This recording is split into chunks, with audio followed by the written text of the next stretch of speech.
네, 경찰 작용법에 대해서 한번 정리를 하도록 하겠습니다. 자, 경찰 작용법의 의부터 먼저 한번 볼게요. 자, 의라고 하는 것은 경찰 작용법은 뭐예요? 내용을 규율하는 법이다. 이걸 기억하셔야 돼요. 우리가 경찰 조직법은 뭡니까? 조직법은 뭐 설치 근거라든가 경찰의 직무 범위라든가 이런 내용들을 규율하는 법규잖아요. 그런데 작용법은 경찰 행정 내용을 규율하는 법을 말한다. 오늘 여러분들이 기억을 해주시고 그리고 이제 경찰권 발동 법적 근거가 있는데요. 이런 용어들을 좀 여러분들이 설명을 할 테니까 이런 용어들이 나왔을 때 여러분들이 당황하지 말고 정리를 잘 해주시면 됩니다. 자, 우리가 조직법적 근거, 그죠? 조직법적 근거는 임무 규정, 조직법은 임무, 직무, 사물관할, 즉 임무를 규정하는 법이 조직법이라고 그랬잖아요. 자, 조직법적 근거 있고 작용법적 근거 하면은 구체적인 법적 근거를 말합니다. 그래서 조직법적인 근거 하면은 일반적 수권조, 일반적 포괄적인 근거라고 보시면 되고요. 작용법적 근거라 하면은 구체적인, 개별적이고 구체적인 법적 근거다. 그렇게 이해를 여러분들이 해주셔야 됩니다. 그리고 이 조직법적인 근거는 중요한 건 이거예요. 모든 경찰 작용, 모든 경찰 작용이기 때문에 뭐예요? 권력적인 작용, 비권력적인 작용 모두를 이야기하는 겁니다. 그래서 권력이든 비권력이든 이 조직법적인 근거, 일반적, 괴갈적 근거는 모두 필요하다. 이 말이고요. 작용법적 근거라고 하는 것은 비권력적인, 그 구체적인 근거잖아요. 비권력적인 활동 행사는 개별적이고 구체적인 법적 근거는 필요 없어요. 서비스와 같은, 치안 서비스와 같은 경우에는 구체적인 법적 근거 필요 없다 이 말입니다. 조직법적인 근거만 가지고도 가능해요. 그런데 권력적인 활동 행사에 대해서는 반드시 뭐예요? 개별적, 구체적 법적 근거, 법적 근거가 필요하다는 겁니다. 이해하셨죠? 권력적인 근거는 구체적 근거, 그리고 개별적 근거 모두 필요하고 비권력적인 근거는 뭐예요? 구체적인 근거는 필요 없다. 알겠죠? 구체적인 근거는 필요 없다. 괴갈적인 일반적인 법적 근거만 필요하다. 조직법적 근거만 필요하다. 이 말이에요. 여기에 대해서 제가 좀 더 보충적으로 설명을 드리겠습니다. 자, 먼저 경찰 작용은 권력적인 작용이 있고 비권력적인 작용이 있어요. 이 권력적인 작용은 우리 국민에게 명령 강제를 하는 거기 때문에 침입적인 근거다, 침입적인 수단이다고 이야기를 합니다. 자, 국민의 이익을 침해하는 거기 때문에 어때요? 일반적 근거도 필요하겠지만 구체적인 근거도 필요하겠죠? 우리 국민에게 명령 강제를 하기 위해서는 일반적인 근거만 있으면 안 돼요. 구체적인 법적 근거도 있어야 한다 하는 사실. 이런 것들이 대표적으로 경찰 명령, 경찰 강제 이런 것들은 치명적인 수단이기 때문에 조직법적인 근거도 필요하고 작용법적인 근거도 필요하다 하는 사실을 아셔야 되는 거예요. 그런데 비권력적인 수단, 치안 서비스 같은 수단은 우리 국민에게 이익을 주는 수익적인 수단이에요. 그래서 조직법적인 근거만 있으면 될 것이지 구체적인 법적 근거는 필요 없습니다. 그래서 도보, 차량 순찰 같은 거, 치리 안내, 교통관리, 정보 제공 이런 것들은 뭐예요? 우리 국민에게 이익을 주는 수익적인 수단이기 때문에 구체적인 법적 근거는 필요 없고 포괄적인 법적 근거인 조직법적인 근거만 있으면 가능하다. 이해하셨죠? 이렇게 정리를 여러분들이 해 주셔야 되는 겁니다. 그리고 또 중요한 게 하나 더 있어요. 자, 여기 보면 작용법적인 근거에 빨간색으로 네모가 되어 있잖아요. 이게 무슨 말이냐면은 이 작용법적인 근거가 뭐예요? 법률고 논의 대상이다 하는 사실을 여러분들이 아셔야 돼요. 법률유보가 뭐예요? 법적 근거 있어야 된다 이 말입니다. 그럼 왜 조직법이 논의 대상이 아니고 작용법이 논의 대상이 될까요? 법적 근거에 대해서 보세요. 조직법적인 근거는 권력적인 작용이든 비권력적인 작용이든 모두 있어야 되는 거예요. 모두 있어야 되는 겁니다. 그러니까 논의 대상이 아닌 거예요. 그런데 작용법적인 근거는 뭐예요? 권력적인 근거는 작용에 대해서는 작용법적 근거는 있어야 되지만 비권력적인 작용에 대해서는 작용법적 근거, 구체적인 근거는 필요 있다, 필요 없다? 필요 없어요. 그래서 작용법적인 근거가 법률유고 논의 대상이다 하는 것을 여러분들이 알아두셔야 되는 겁니다. 이해하셨죠? 자, 그 다음 경찰관 직무집행법 제2조 7호 2조 7호가 뭐예요? 바로 기타 공공의 안녕과 질서 유지라는 겁니다. 이 기타 공공의 안녕과 질서 유지 이것을 우리가 개괄적 수권조항으로 인정을 할 수 있느냐 하는 내용이 지금 밑에 있는 이 내용들이에요. 오늘 결론만 여러분들이 기억을 했으면 좋겠습니다. 자, 판례를 먼저 보게 되면은 판례는요 인정을 하고 있어요. 경제법 2조 7호 기타 공공의 안녕과 질서 유지를 경찰권 발동의 일반적 근거, 개괄적 수권 조항으로 인정하고 있습니다. 청원경찰도 기타 공공의 안녕과 질서 유지라는 이런 법적 근거를 가지고 경찰권을 발동하는 것도 가능하다는 거예요. 판례는 인정을 한다는 겁니다. 자, 부정설이고 여기에는 판례는 인정을 하지만 부정설이고 긍정설이 있어요. 부정설은 안 된다. 경찰권 발동은 구체적인 법적 근거, 개별적 법적 근거가 없으면 불가능하다 하는 주장이 바로 부정설이에요. 경찰권 발동은 개별적 수권 조항, 구체적인 법적 조항이 없으면 안 된다 하는 게 부정설이고요. 긍정설은 뭡니까? 자, 개별적 수권 조항이 없을 때만 뭐예요? 일반 조항으로 인정하여 경찰권 발동이 가능하다. 개별적인 수권 조항이 있으면 이 개별적인 수권 조항을 통해서 발동하면 될 것이고, 없을 때 일반 조항으로 인정해서 경찰권 발동이 가능하다. 이렇게 주장하는 게 긍정설이에요. 그리고 긍정설에서는 자, 이를 인정한다 하더라도 개괄적 수권 조항은 개별적인 구체 조항이 없는 경우에만 보충적으로만 적용하면 된다. 그래서 문제가 없다는 거예요. 만약에 문제가 있다면은 무엇으로 해결이 가능하다? 예, 바로 조리로 해결이 가능하다는 거예요. 형식적으로 법적으로 적법하더라도 조리에 위반하게 되면 어떻게 된다? 위법이라 그랬잖아요.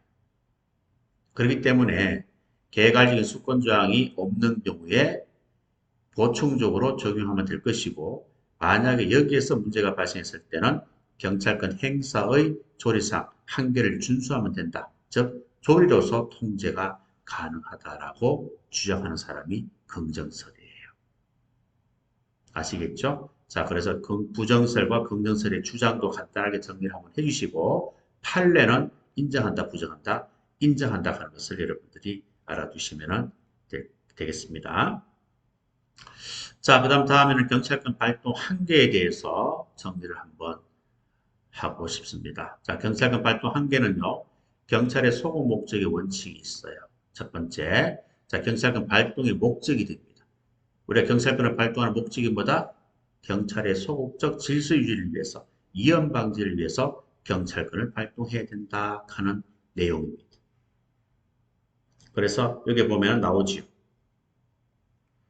경찰권은 공공의 안녕과 질서 유지란 소극적으로 질서를 유지하기 위해서 뭐예요? 발동을 해야 된다는 거예요. 복리정진이란 적극적인 목적이나 재정 군정과 같은 국가 목적을 위해서 발동하면 된다, 안 된다? 안 된다. 경찰권 발동의 목적에 관련된 원칙이 경찰 소공 목적의 원칙이다 하는 것을 여러분들이 알아두시면 되겠습니다. 자, 두 번째는요.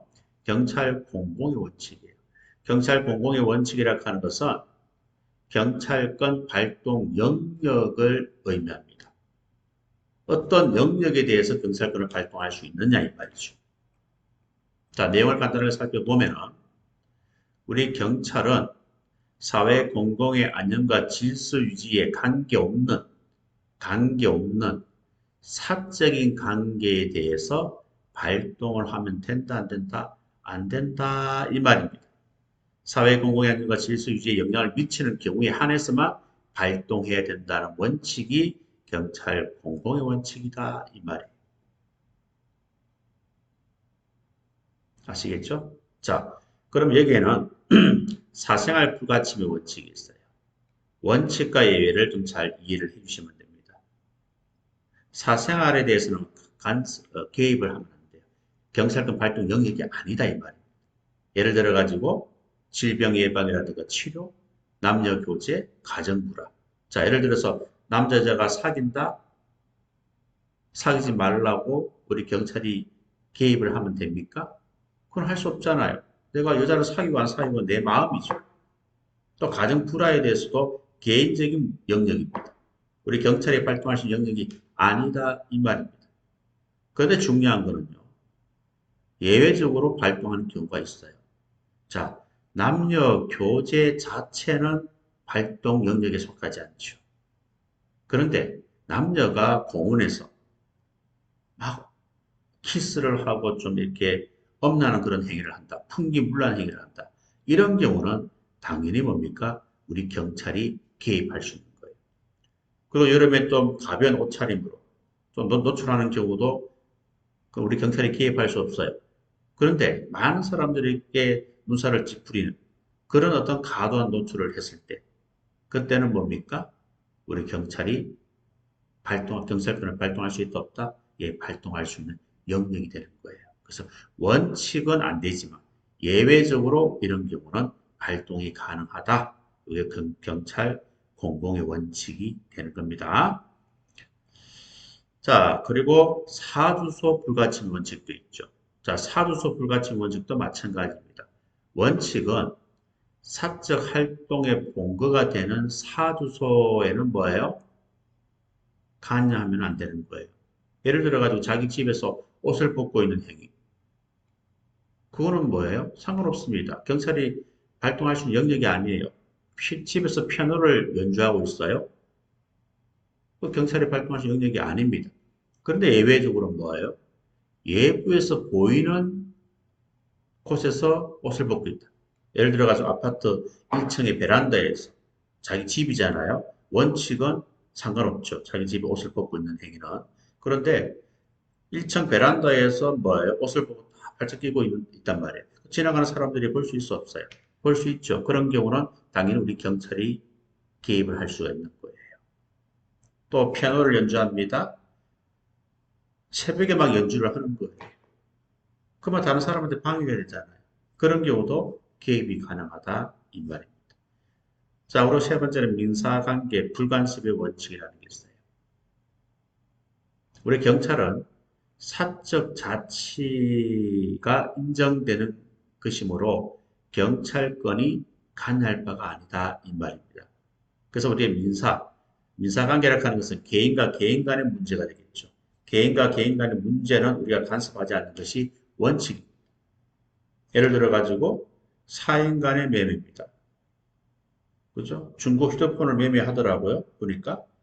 그 뭐 서로 돈을 주고 이해관계가 맞으면은 매매를 하는 거죠.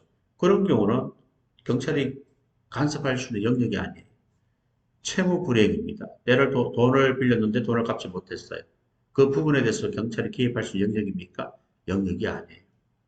그런데 이거는 뭐예요? 개입할 수 있는 거죠. 암표를 매매한다. 그리고 또 19세 미만인 자에게 술, 담배를 판매한다? 이거는 개입 영역에 속하는 거예요. 자, 성인이 가게에 가서 술을 산다, 담배를 산다, 그건 경찰이 개입할 수 있는 영역이 아닙니다. 근데 19세 미만인 자에 대해서 만약에 술을 팔게 되면 청소년 보호법 위반이 되는 거예요. 그때는 당연히 뭐예요? 범법 행위에 속하기 때문에 우리 경찰이 개입할 수 있는 영역이 되는 거다 이 말이에요. 그래서 원칙은 안 되지만 예외적으로 이런 경우는 가능하다는 사실을 여러분들이 알아두시면 되겠습니다. 그 다음 경찰 비리의 원칙은 경찰권 발동 대상에 관한 것입니다. 요거는 앞에서 비리의 원칙을 공부했기 때문에 생략하도록 하겠습니다. 그 다음 경찰 책임의 원칙입니다. 자, 책임의 원칙이라고 하는 것은 경찰권 발동 대상이죠. 누구한테 발동할 것인가. 그죠? 여기에 대해서 우리가 한번 그림을 통해서 정리를 한번 하도록 하겠습니다. 자, 경찰 책임의 종류는요. 책임의 종류는 행위 책임이 있고 상태 책임이 있고 혼합 책임이 있습니다. 자, 행위 책임이라고 하는 것은 자기 행위가 있고 타인의 행위가 있어요. 자, 자기가 만약에 어떤 친구를 때렸다, 폭력을 행사했다. 그러면 누가 책임지는 거예요? 자기 책임지는 거예요. 근데 타인의 행위, 자기 감독하에 있는 타인의 행위, 이건 누가 책임집니까? 이건 타인의 행위니까 타인이 책임집니까? 내 감독하에 있는 거잖아요. 이것도 내가 책임지는 거예요. 예를 들어 가지고 아이가 있는데 어린 아이가 있는데 아빠와 산책을 하다가 아빠한테 아빠 소변 마려요 시 한단 말이에요. 근데 화장실 있으면 화장실 가서 하면 되는데 없으니까 아이는 급하다고 하니까 하단에 뭐예요? 소변을 보게 한 거예요. 때마침 경찰이 순찰을 하는데 적발이 된 겁니다. 누가 책임집니까? 소변을 본 어린 아이가 책임집니까? 감독하고 있는 아빠가 책임집니까? 아빠가 책임지는 거예요. 이해하셨죠? 자, 그 다음에 상태 책임이 있어요. 상태 책임은 뭡니까? 원칙은 사실상 관리하고 있는 사람이 뭐예요? 책임을 지는 거예요. 예를 들어서 친구가 해외여행을 갑니다. 해외여행을요. 여행을 가는데 큰 개를 나한테 맡기고 간 거예요. 나는 개를 너무 좋아하니까 내가 맡아주겠다. 그 개를 관리하고 있는 거예요. 산책을 하는데 개가 갑자기 미쳐가지고 아이를 물었던 겁니다. 그럼 누가 책임집니까?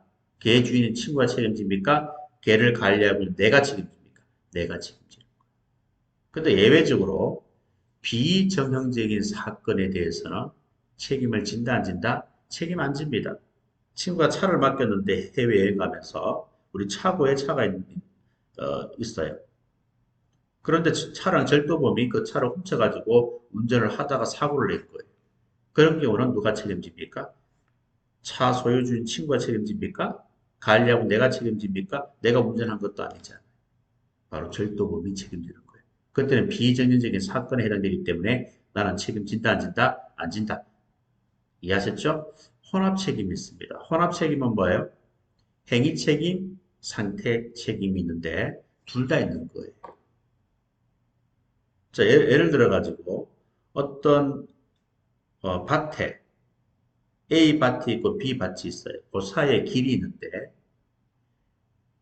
폭발물을 B 밭에 설치를 한 거예요. 알겠죠? A는 갑 소유주고요. B 땅은 을 소유주예요. 병이 B 땅에 폭발물을 설치했어요. 그 폭발물을 터짐으로 해서 지나가는 행인들이 다치게 된 겁니다. 자, 그런 경우는 두 가지 책임이 있죠. 폭발물을 설치한 사람은 행위 책임이고, 그 땅을 관리하는 사람은 을이 되는 겁니다. 맞죠? 을은 상태 책임, 병은 행위 책임이 있어요. 두 가지 경합이 되는 거죠. 그럼 어떤 게 우선이다? 행위 책임. 폭발물을 설치한 사람이 책임을 진다 하는 거예요. 이걸 여러분들이 알아두셔야 됩니다. 제가 이거보다는 그림을 먼저 설명을 해버렸는데 그게 경찰 책임의 어떤 종류 세 가지를 여러분들이 보시면 되고 자 다시 내용으로 넘어왔어요. 제가 순서가 좀 바뀌었습니다. 자 내용으로 넘어와서 보면은 자 방금 설명을 들었으니까 좀 더 이해하기는 편할 거예요. 경찰 책임의 원칙이라고 하는 것은 뭐예요? 발동 대상에 관한 원칙을 말합니다. 그래서 발동 대상에 관한 원칙을 말하기 때문에 직접 책임질 자, 직접 책임질 자를 우리가 뭐라 그래요? 경찰 책임자다라고 이야기합니다. 그래서 책임자에게 발동하는 거예요. 제3자에게 발동하면 된다, 안 된다? 안 된다는 원칙을 말합니다. 그래서 내가 한 대 때렸으면 때린 내가 폭력 행위자에 속하기 때문에 그죠? 내가 책임지는 거예요. 이해하셨죠? 직접 책임질 자, 경찰 책임자에게 발동하는 것이 원칙입니다. 그런데 예외가 있단 말이에요. 경찰 비책임자에 대해서도 경찰권을 발동할 수 있다 없다? 있다는 겁니다. 그런데 중요한 거는 뭐예요? 이게 중요하죠. 바로 법적 근거가 있어야 되는 거예요. 긴급한 사태가 발생. 그래야만이 경찰 비책임자에게 경찰권을 발동할 수 있어요. 자, 만약에 예를 들어 가지고 어떤 가정에 불이 났어요. 집이 불이 났습니다. 근데 골목길이 너무 좁아요. 소방차가 들어올 수가 없는 거예요. 그래서 경찰에 신고를 받고 출동을 했고 많은 주변에 살고 있는 사람들이 안타까운 마음을 지켜보고 있는 겁니다. 근데 그때 경찰관이 뭐예요?